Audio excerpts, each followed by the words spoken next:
अरण्यकांड 39वां सर्ग।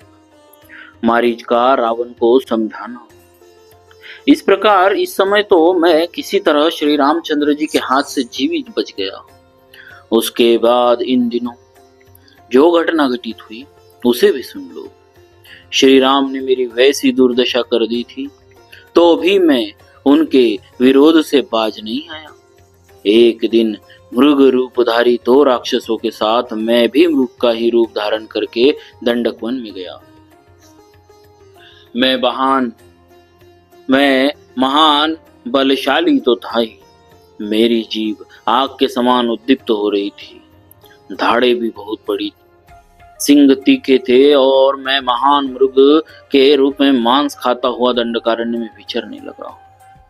रावण, मैं अत्यंत भयंकर रूप धारण किए अग्निशालाओं में, जलाशयों में, घाटों पर तथा देव वृक्षों के नीचे बैठे हुए तपस्वी जनों को तिरस्कृत करता हुआ सब ओर विचरण करने लगा।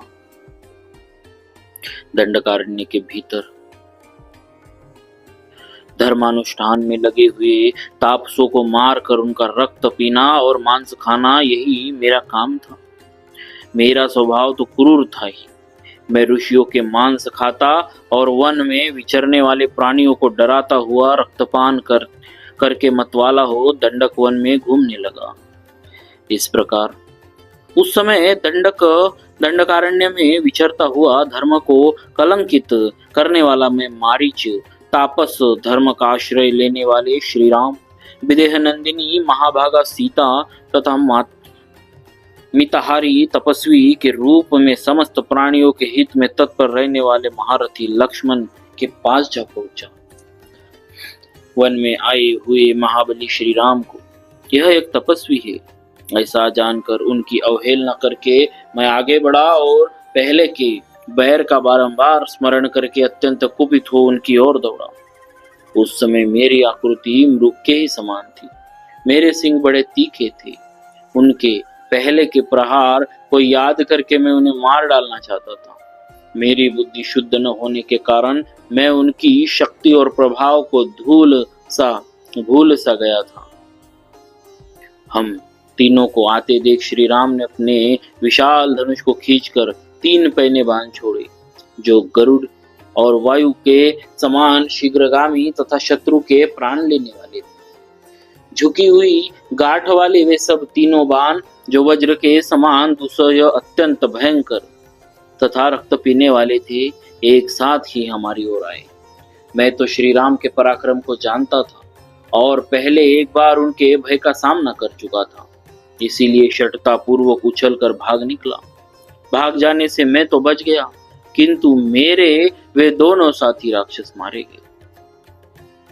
इस बार श्री राम के बाण से किसी तरह छुटकारा पाकर मुझे नया जीवन मिला और तभी से संन्यास लेकर समस्त दुष्कर्मों का परित्याग करके स्थिर चित्त हो योगाभ्यास में तत्पर रहकर तपस्या में लग गया।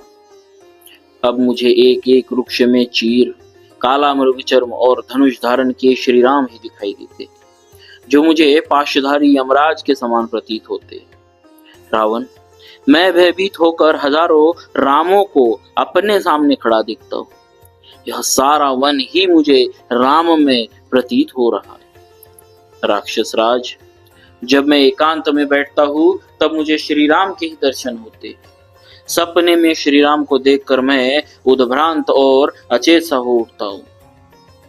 रावण, मैं राम से इतना भयभीत हो गया हूँ कि रत्न और रथ आदि जितने भी रकार आदि नाम है वे मेरे कानों में पड़ते ही मन में भारी भय उत्पन्न कर देते हैं। मैं उनके प्रभाव को अच्छी तरह जानता हूँ, इसीलिए कहता हूँ कि श्री राम के साथ तुम्हारा युद्ध करना कदापि उचित नहीं। रघुकुल नंदन, श्री राम राजा बलि अथवा नमूची का भी वध कर सकते हैं। रावण, तुम्हारी इच्छा हो तो रणभूमि में श्री राम के साथ युद्ध करो अथवा उन्हें क्षमा कर दो, किंतु यदि मुझे जीवित देखना चाहते हो तो मेरे सामने श्री राम की चर्चा न करो।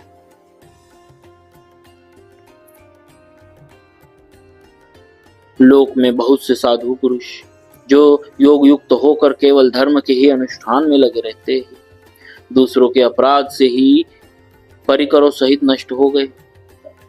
निशाचर, मैं भी किसी तरह दूसरों के अपराध से नष्ट हो सकता हूँ, अतः तुम्हें जो उचित जान पड़े वह करो। मैं इस कार्य में तुम्हारा साथ नहीं दे सकता, क्योंकि श्री रामचंद्र जी बड़े तपस्वी, बड़े तेजस्वी, महान, आत्मबल से संपन्न तथा अधिक बलशाली। वे समस्त राक्षस जगत का भी संहार कर सकते हैं। वे समस्त राक्षस जगत का भी संहार कर सकते। यदि शूर्पणखा का बदला लेने के लिए जनस्थान निवासी खर पहले श्री राम पर चढ़ाई करने के लिए गया और अनायास ही महान कर्म करने वाले श्री राम के हाथ से मारा गया, तो तुम ही ठीक ठीक बताओ, इसमें श्री राम का क्या अपराध है?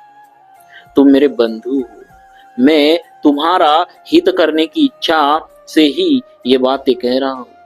यदि नहीं मानोगे तो युद्ध में आज राम के सीधे जाने वाले बाणों द्वारा घायल होकर तुम्हें बंधु बांधवों सहित प्राणों का परित्याग करना पड़ेगा। इस प्रकार श्री वाल्मीकि निर्मित आर्ष रामायण आदि काव्य के अरण्य कांड में 39वां सर्ग पूरा हुआ। बोलिए श्री सीताराम महाराज की जय। भक्तवत्सल भगवान